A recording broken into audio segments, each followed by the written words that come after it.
Bem, meus irmãos, vamos abrir na primeira epístola de João, continuando a nossa exposição. João capítulo 1, versículos 5 ao 7, e depois o capítulo 2, versículos 3 ao 6. 1 João, capítulo 1, 5 ao 7.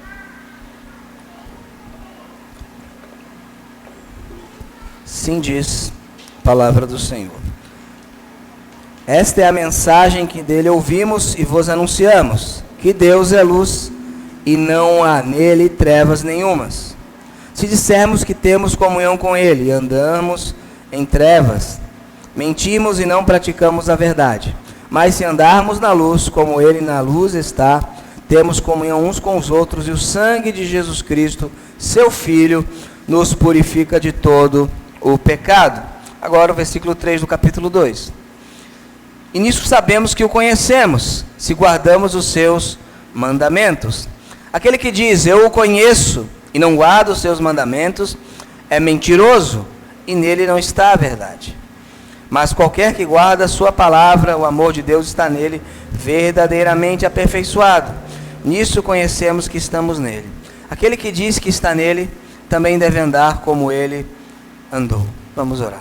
Senhor Deus e Pai, nós te louvamos pela tua palavra, nós te louvamos, Senhor, pelo teu texto, e te louvamos pela tua misericórdia e graça. Pedimos, Deus, que nesta manhã teu Espírito Santo fale aos corações mediante a tua palavra, que o Senhor possa inculcar a mente de todos nós como devemos andar, como devemos te glorificar e manifestar as evidências que estamos em comunhão contigo, Senhor. Também peço por mim, Senhor, que tudo aquilo que eu falar esta manhã seja extraído do teu texto sagrado. Essa é a minha oração, no nome de Jesus Cristo. Amém. Podemos assentar? Todos sabem, acredito eu, todos concordam, que a justificação é pela fé e somente pela fé, e a nossa segurança está no que Cristo fez e não no que nós fazemos para Ele. Porém, todavia, entretanto, existe a diferença entre falar que crer em Cristo e crer em Cristo. Tem uma diferença entre dizer que ama a Cristo e amar a Cristo.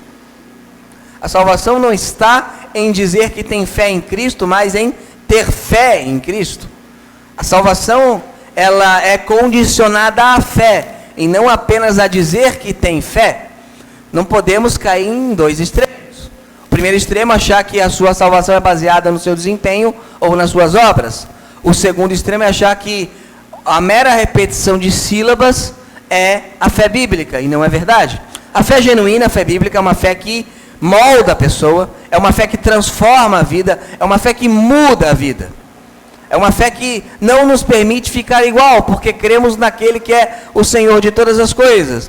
Dito isso, essa seção que a gente leu, ela contradiz a ideia gnóstica e muito popular hoje em dia, que a sua conduta moral não é importante, que a sua conduta moral é indiferente para Deus. É o que hoje é chamado de graça livre, em alguns círculos norte-americanos, obviamente exportado para o Brasil. A teologia nasce na Alemanha, é envelhecida, melhorada como um bom vinho na Inglaterra, é estragada nos Estados Unidos, é exportada para o Brasil. É assim que funciona, né? Porém, essa graça livre vai dizer o seguinte, olha, não importa como você viva, não importa como você haja, porque o importante é que você um dia falou alguma coisa sobre Jesus.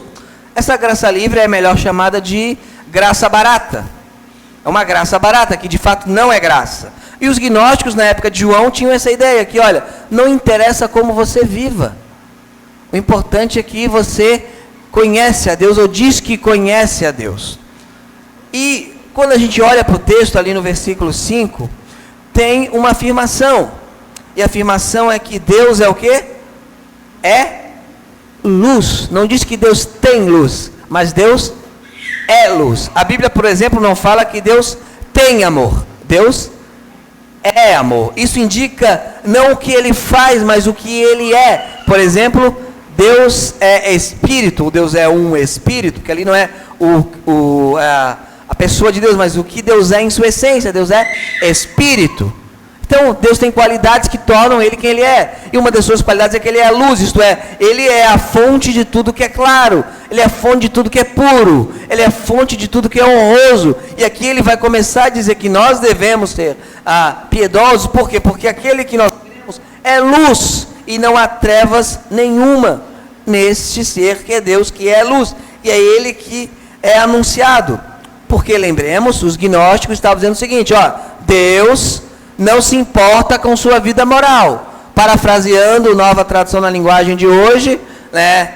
Deus só quer o seu coração. Deus só se importa com o seu coração. É isso que os gnósticos falavam. E o que o João fala? Não é bem assim. A luz, ela intensifica as coisas. A luz mostra as impurezas, para que a gente possa então viver uma vida pura. Vamos abrir em Hebreus 12, 14. E aquele paradoxo, eu creio firmemente que a salvação é somente pela fé, a sua segurança está somente em Cristo, no que Cristo fez, não seu desempenho. Porém, todavia, entretanto, esta fé não é uma fé vazia, uma fé que não muda a vida. Hebreus 12, 14, diz o seguinte: segui a paz com todos e a santificação, sem a qual ninguém verá o Senhor. Temos isso, aliás, temos muitos textos nas Escrituras exortando a santificação.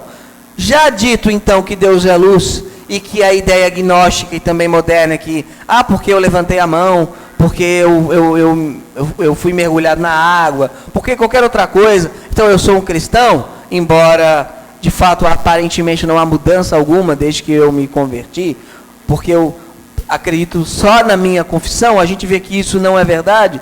A gente vai ver aqui duas evidências do texto, que comprovam que alguém tem comunhão com Cristo, que evidenciam que de fato essa pessoa tem comunhão com Cristo. Como saber se eu tenho comunhão com Cristo? É porque eu me emociono, embora Cristo emocione, espírita se emociona.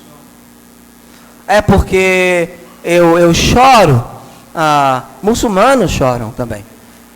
É porque eu cumpro rituais, hindus cumprem rituais. Quais são as evidências que eu tenho comunhão com Cristo? A primeira evidência é uma vida que fala pela conduta. A sua vida fala pela sua conduta. A segunda evidência que você tem comunhão com Cristo, ou a condição que você tem comunhão com Cristo, é uma vida de comunhão com o povo de Deus. Uma vida de comunhão com o povo de Deus. Então a primeira evidência é uma vida que fala pela conduta.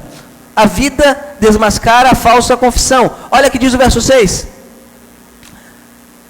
Se dissermos que temos comunhão com Ele e andamos em trevas, o quê? Mentimos e não praticamos a verdade. Se o apóstolo João falasse isso hoje em dia, o que falariam? João, quem você pensa que é para julgar o meu coração? João, você fica julgando o meu coração, João? Cadê o amor? E ele é o apóstolo do amor, né? Só isso, né? Cadê o amor, João? Mas João fala, se você diz que tem comunhão com Cristo e você anda em trevas, você é um baita de mentiroso que não pratica a verdade. É isso que João está dizendo em uma carta à igreja, para ser lida à igreja. Por que ele diz isso? Porque possivelmente os gnósticos falavam o seguinte: nós temos comunhão com Cristo. Os gnósticos falavam. O que era os gnósticos? Um grupo que separou da igreja, que falava o seguinte: olha, não importa como você... Tinha dois grupos de gnósticos, na verdade. Um grupo falava o seguinte, esse que João está atacando basicamente: não importa como você viva, porque Jesus Cristo salvou, e o que importa é conhecer Ele. É o conhecimento que traz a salvação. Conhecimento intelectual que traz a salvação. Primeiro grupo de gnóstico. O segundo grupo já era um grupo que queria que você não fizesse nada para herdar a salvação. Dois extremos. E João fala, olha, se você falar que você vive na luz, que você tem comunhão com Ele, e você anda em trevas, você é um baita de um mentiroso, né? Ali em 1 João, capítulo 3, versículos 7 e 9, boa parte dos pregadores de Instagram não passariam pelo crivo das Escrituras. Aliás, desses pregadores de Instagram, de rios, quantos você já ouviu ler esse texto? Porque aí não dá para ter muita curtida, porque é um texto julgador. Ali em 1 João 3, 7 e 9, diz o seguinte: filhinho, ninguém vos engane. Quem pratica a justiça é justo, assim como ele é justo. Quem pratica, e aqui o termo grego está no presente, voz ativa, presente. Quem pratica o pecado é do diabo. Ai, que isso, fica julgando os outros. Porque o diabo peca desde o princípio. Para isso o Filho de Deus se manifestou, para desfazer as obras do diabo. É muito simples. Cristo te alcançou, você tem fé em Cristo. O que Cristo vai fazer na sua vida? Vai desfazer as obras do diabo. É o que ele fará. Qualquer que é nascido de Deus, regenerado, crente, que de fato tem fé no Senhor, não permanece em pecado. As traduções antigas, como a corrigida, vão colocar não peca. Que no grego é não peca, né? Só que ali está na voz ativa. A ideia ali é uma prática. Porque todo mundo peca, né? Então alguns falam, se você pecar, então você não é crente. Não é isso. Ele não pratica, não está numa vida persistindo no pecado. Não permanece em pecado. Porque a sua semente, a semente de Deus, permanece nele. E não pode pecar de maneira contínua. Uma vida pecaminosa. Porque é nascido de Deus. Nisto são manifestos os filhos de Deus e os filhos do diabo. Qualquer que não pratica justiça e não ama seu irmão, não é de Deus. Então o que nós temos aqui? O João dizendo, olha, a vida desmascara a falsa confissão. Eu digo que eu sou crente. Eu digo que eu sou cristão. Porque eu levantei a mão num dia. Muitos foram salvos assim, e amém por isso. Só que muitos estão confiando na sua boca. Na sua boca. E o que João diz? Olha, se alguém permanece na prática do pecado, se não há uma luta contra o pecado, se não há uma vontade de não mais viver uma vida de pecado, se não há uma vida de arrependimento, uma vida de buscar se conformar à imagem de Deus, esta pessoa que pratica o pecado, ela é de quem? Do diabo. Eu falo, João, o apóstolo do amor, seria chamado de não amoroso na igreja moderna. João, você não é amoroso, para de ficar julgando o coração dos outros. Mas o que diz o texto? Se você diz que está nele e anda em trevas, você é mentiroso, você não pratica a verdade. A verdade aqui não é só o que se diz, mas é como se vive. O que é praticar a verdade? A verdade é um conceito, mas também é uma pessoa, também é uma forma de vida. Como é praticar a verdade? É viver a verdade. O que é crer no Evangelho também é viver no Evangelho. Ver conformidade com os padrões do Senhor, com a vontade do Senhor. Por isso, e eu sempre falo, que a geração de hoje está plantando o que era cultivado há 20 anos atrás. Há 20 anos atrás, o que era muito comum, eu sinto do Senhor. Aí a gente mostrava na Bíblia, a letra mata. Era assim. Aí hoje em dia, tem o crente trans... vai para o YouTube, né? Tem o crente trans. O que ele fala? Eu não sinto que eu estou errado. Você plantou há 20 anos atrás que o que importava é o que você sentia. A igreja ensinou isso. Não o que diz o texto bíblico. E agora como é que resolve? Só voltando para o texto bíblico. Só voltando para o texto bíblico. Então, a vida desmascara a falsa confissão. Vamos abrir Mateus 7:21. Você pode falar, mas eu não concordo com o João. Então vamos para Jesus. Porque tem hoje em dia gente que diz que é crente que não concorda com o apóstolo. Mateus 7:21.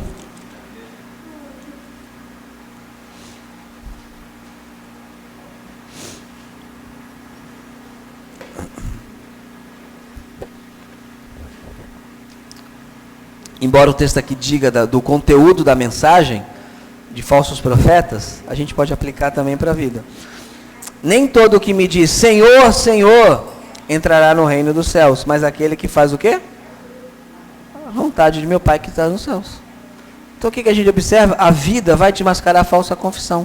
Seja por pregação, a pessoa tem uma doutrina herética, a boa árvore não vai dar fruto ruim. A pessoa tem uma vida desregrada, ela vive como um demônio, ela vive como se Cristo não existisse. A profissão de fé dela nunca colocou nenhuma mudança. Eu não estou falando de um crente que se converteu, passou por um período difícil, tropeçou, caiu e agora está de novo nos braços do Senhor. Não é isso. Pessoa que diz que crê no Senhor e nunca a vida inteira, nunca manifestou mudança alguma. O que a pessoa recebe quando se converte? O Espírito. Qual é a primeira característica então? Santidade. Espírito Santo. Santo. Então, primeira ponto aqui, a vida desmascara a falsa confissão. Segundo, a confissão é confirmada pela obediência. Note, a obediência não gera salvação, mas a confissão, ela é confirmada pela obediência. A Bíblia fala que se você confessar Jesus como Senhor e crer que Deus ressuscitou dentre os mortos, será salvo. Como Senhor, as pessoas só querem o Salvador, mas Jesus é o nosso Deus. Jesus é o Senhor. Ali o capítulo 2, versículos 3 em diante, diz o seguinte: e nisso sabemos que o conhecemos, se ficamos emocionados, se guardamos os seus mandamentos.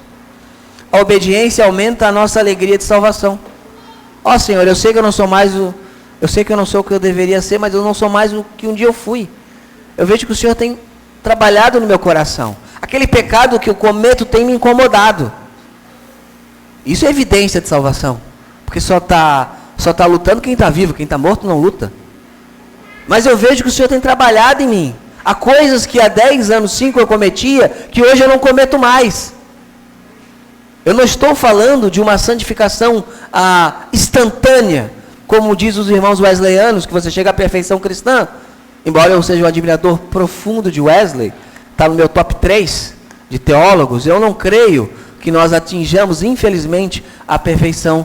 O próprio Wesley falou que ele não conheceu e ele não estava na perfeição cristã. Os discípulos entendiam que sim, mas ele, o sistematizador, falou: eu não cheguei. Então, se um homem como Wesley não chegou, muito menos eu. Né? Eu não creio que a gente... Eu creio que é progressiva. Mas eu creio que eu posso observar como o Senhor tem me transformado ao longo dos anos. Como o Senhor tem mudado meu coração ao longo dos anos. Por quê? Porque a confissão é confirmada pela obediência. E sabe o que isso faz? Isso aumenta a minha alegria da salvação. Davi pecou, caiu em adultério com Betseba. E ele fala no Salmo 51 para Deus devolver o que para ele? A alegria da salvação. Ele não pede que Deus devolva a salvação, porque ele não tinha perdido. Me devolva a alegria. Quando um cristão genuíno não vive uma vida piedosa, sabe o que ele não tem? A alegria. Agora, se a pessoa diz que crê em Jesus e vive no pecado e não sente tristeza, alguma coisa está errada. O que é? Não tem o coração regenerado. O crente não consegue ter alegria no lamaçal do pecado. Ele pode pecar, ele pode se alegrar ou se regozijar naquele momento, mas há tristeza no coração. Ele fala: que coisa que eu fiz. Ele xinga a si mesmo: eu sou um imbecil. Às vezes, se eu fosse Deus, eu mesmo teria mandado um raio sobre a minha cabeça. Então o que nós observamos? A obediência. E nisso sabemos que conhecemos. Por quê? Se guardamos os seus mandamentos. Os mandamentos da lei de Cristo. A obediência à sua palavra também evidencia o amor de Deus em nós. Aquele que diz, lembra? Olha como ele está repetindo. Se dissermos aquele que diz. Porque tinha gente já naquela época falando e não vivendo. Aquele que diz, eu o conheço e não guarda os seus mandamentos, é o quê? É mentiroso. E nele não está a verdade. Mas qualquer que guarda a sua palavra, o amor de Deus está nele. Aqui é um genitivo objetivo. Isto é, o amor direcionado a Deus. O amor direcionado a Deus. O amor de Deus está nele, verdadeiramente aperfeiçoado. Nisso conhecemos que estamos nele. Como eu sei que de fato eu amo o Senhor? Vamos abrir em João 14, 21.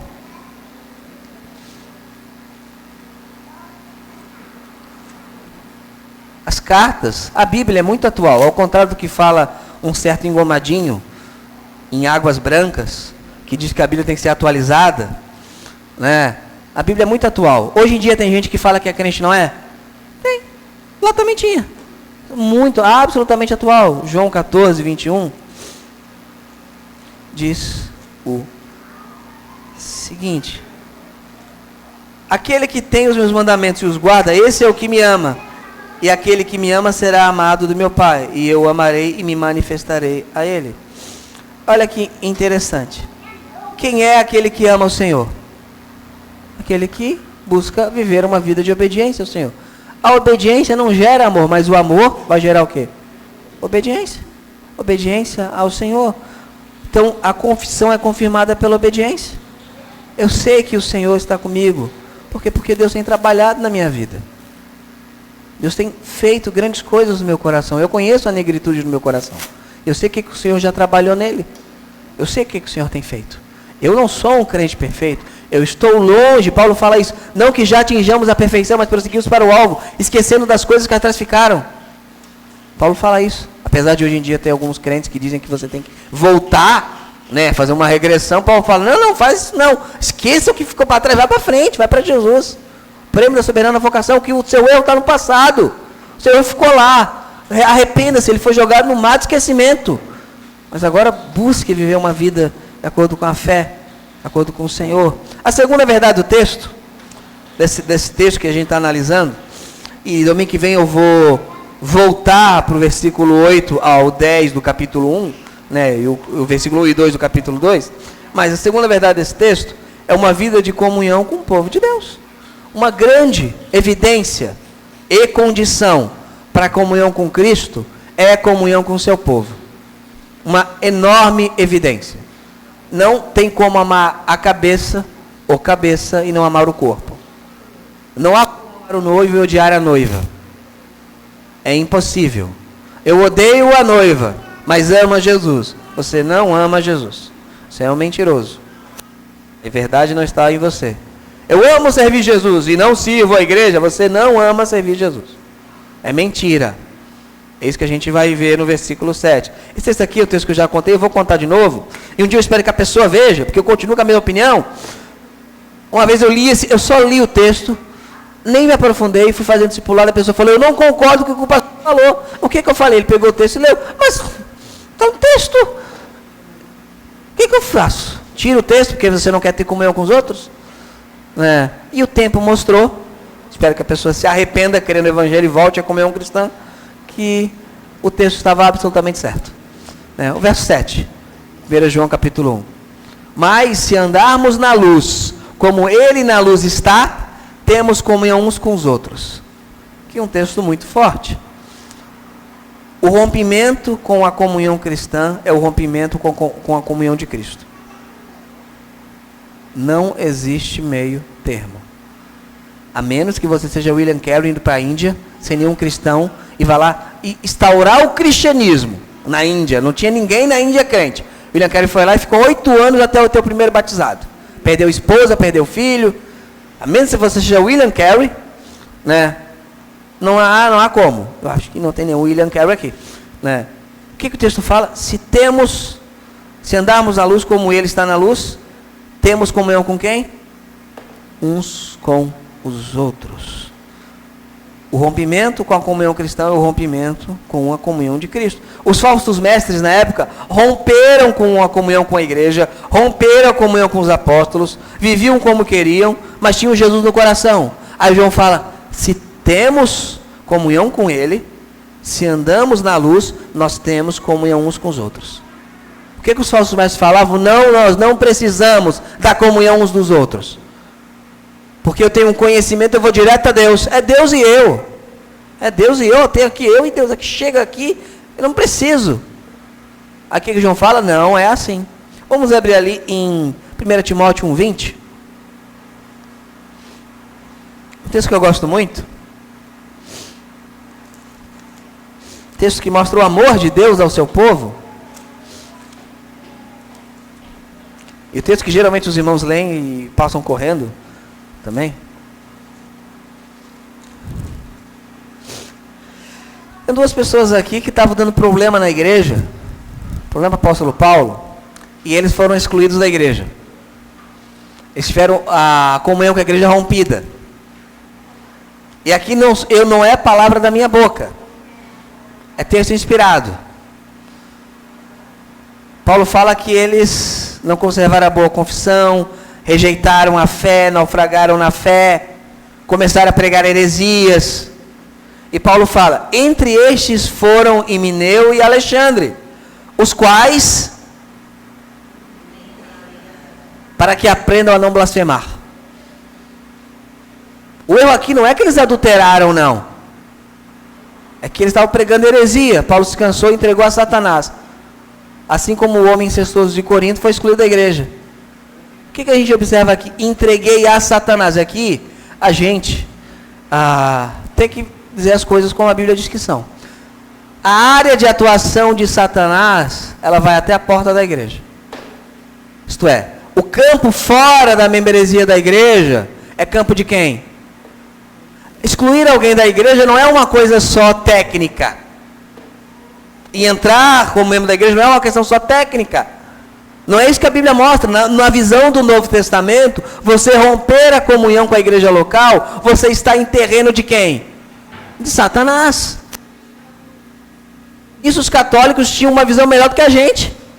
Um católico piedoso, ele morre de medo de uma coisa: excomunhão. O crente excluído vai para outra igreja. E dá problema lá, e vai para outra, e vai para outra. Quando eu pastoreava o Siniro Martins, o meu sobrinho, Guilherme, que se estiver vendo o vídeo, vá congregar. Meu sobrinho, ele foi excluído da primeira igreja batista da Ponte de Maruí. Foi excluído. Por heresia. Né? Porque ele não propagava, mas ficou no grupo herético. Aí ele começou a frequentar nossos cultos e queria se tornar membro. O que eu fiz? Meu sobrinho. Fui lá com ele, lá na igreja da Ponte, e mandei ele pedir uma carta de reconciliação com a igreja. Por quê? Porque ele errou. Ele foi excluído. Aí ele pediu a carta de reconciliação. Após a reconciliação ser feita, ele pode ser aceito por transferência. Por quê? Porque quando uma igreja local, biblicamente, sem erro, ela entrega alguém a Satanás, a pessoa está entregue a Satanás. Não é porque a pessoa vá para o inferno.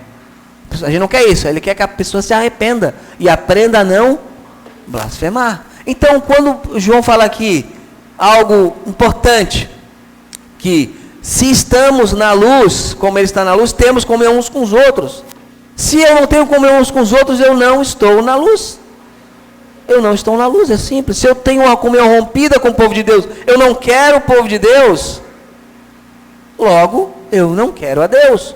Amar a Deus é evidenciado pelo amor aos irmãos. Ali em 1 João, capítulo 3, versículo 11.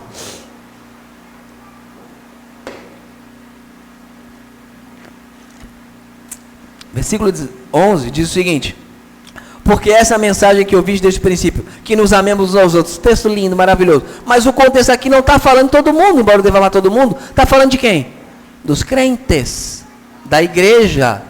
Amemos uns aos outros. Ele está falando para quem? Para os filhinhos. O versículo 1 mostra isso. Veja que grande amor nos tem concedido o Pai, que fôssemos chamados filhos de Deus. Quem é filho de Deus? Aquele que recebe Jesus. Esse Deus e o poder de serem chamados filhos de Deus. Está falando de quem? Dos crentes. Então, se eu estou com Cristo, se eu amo a Cristo, então eu devo amar uns aos outros, não como Caim, que matou seu irmão. Aí ele vai dar a comparação de dois irmãos. Versículo 16 do capítulo 3 de 1 João. Conhecemos o amor nisto, que ele deu a sua vida por nós, e nós devemos dar a vida pelos irmãos, devemos servir os irmãos. Quem? Da igreja. Quem, pois, tiver bens no mundo, vendo seu irmão necessitado, isso era muito comum na época, lhe cerrar suas entranhas, como reside nele o amor de Deus? Aqui não é a receita para acabar, a igreja acabar com a fome no mundo. Nunca vamos acabar com a fome no mundo. Jesus afirmou que sempre tereis entre vós os pobres. Aqui é um irmão necessitado. Você não pode cerrar as suas entranhas. Cerrar, em português, é fechar fortemente. Não é só fechar, fechar fortemente. Você não pode fazer isso. Aí, versículo 18. Meus filhinhos, não amemos de palavra nem de língua, mas em obra e em verdade. E o capítulo 4, versículo 20, de 1 João, diz o seguinte: se alguém diz, lembra? Se dissermos, porque tinha um monte de falás. Quem aqui já leu Peregrino? Tinha um falás, o loquaz. Alguém que sabia de tudo mas só falava. Só falava. Aí o John Bunyan fala, né? O cristão é esse, o homem é o falaz. eu encontrasse o falasse pelo caminho, eu falasse. Ele fala. E se alguém diz, eu amo a Deus, e odeia o seu irmão, é mentiroso, pois quem não ama seu irmão, a qual viu, como pode amar a Deus a quem não viu? E deles temos este mandamento: quem ama a Deus, ame também seu irmão. Agora deixa eu te falar a noção bíblica de ódio. Não é que você quer que a pessoa exploda. Não é isso. Eu amo tanto a Deus, mas eu não suporto os crentes. Eu não suporto igreja. Eu não suporto viver com os cristãos. Mas você suporta viver com os ímpios. Aí não tem problema. Porque tem dois grupos no mundo, crente e não crente. Ou você vive no topo do Monte Everest, ou você vai conviver. Aí a pessoa diz que não suporta viver com os crentes, mas convive com todo mundo que não é crente. De fato, essa pessoa ama a igreja? Claro que não. Não ama. É uma mentira. Ela odeia a igreja, odeia as coisas da igreja, odeia a forma da igreja. Ela odeia. Ela não gosta. O céu para ela seria uma tortura. Porque o que vai ter no céu? Crente. Vai ter crente, a igreja. Então o que a gente observa aqui? Que a pessoa que diz que tem comunhão com Cristo e não tem comunhão com o povo dele, não tem comunhão com Cristo. Não há como ter comunhão com Cristo, é mentira. Nisso eu devo concordar com o Cipriano, né? Quem tem Deus por pai tem a igreja por mãe. Claro que não referindo à igreja apostólica romana, mas a igreja é o corpo do Senhor. O que a gente observa aqui no texto? Que para Cristo não existe diferenciação. Se você me ama, você ama o meu povo. Eu amo Jeová, mas eu odeio Israel. Não há como. Não tem como isso. Não. Olha, eu amo a Deus, mas eu quero amaldiçoar Abraão. Tenta para ver. O que Deus fala para Abraão? Aqueles que te amaldiçoarem serão amaldiçoados. Não tem como. Quando nós entendemos que uma das evidências da comunhão com Cristo é que eu tenho comunhão com o povo de Deus, o congregar não se torna um fardo pesado. É um dever, sim, mas é um privilégio, é um prazer. O culto, a liturgia, ela é uma antecipação do céu. Temos a palavra, Cristo, é a palavra, o céu ele estará lá. Temos louvores, haverá louvores no céu. Temos a presença dele, haverá a presença dele no céu. É uma antecipação do céu. Se eu odeio isso, o céu será terrível para mim. Então, dito isso, segunda evidência é uma vida de comunhão com o povo de Deus. Há pessoas que amam a todos, menos os crentes. Tem tolerância para tudo, menos para os crentes. Tem aceitação para tudo, menos para os crentes. Aquela velha pergunta, né? Tem milhões de deuses verdadeiros, deuses. Qual é o Deus verdadeiro? A resposta é simples: aquele que você odeia. Esse é o verdadeiro. Que os outros não incomodam. Só um incomoda. Só uma aglomeração de religiosos incomoda esse mundo. A igreja do Senhor. As outras. Quer ver?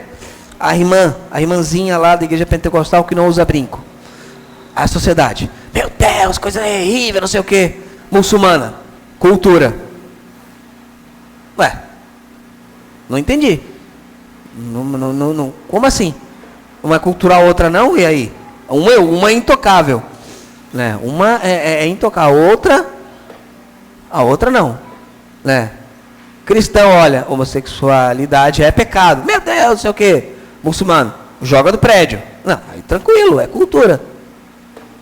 Então a gente vê que o ímpio diz que ama a Deus. Mas como é que eu sei que ele ama a Deus? Se ele ama a igreja do Senhor. Se ele ama o Senhor, ele ama a igreja. E qual o resultado disso? Dessas duas evidências na minha vida. Uma vida que fala pela conduta e uma vida de comunhão com o povo de Deus. Verso 7 do capítulo 1. 1 João. Mas se andarmos na luz, como ele está na luz, temos comunhão uns com os outros. E o sangue de Jesus Cristo, seu Filho, nos purifica de todo pecado. Então, olha o condicional. Se eu estou em comunhão com Deus, se eu faço isso, e o sangue dele.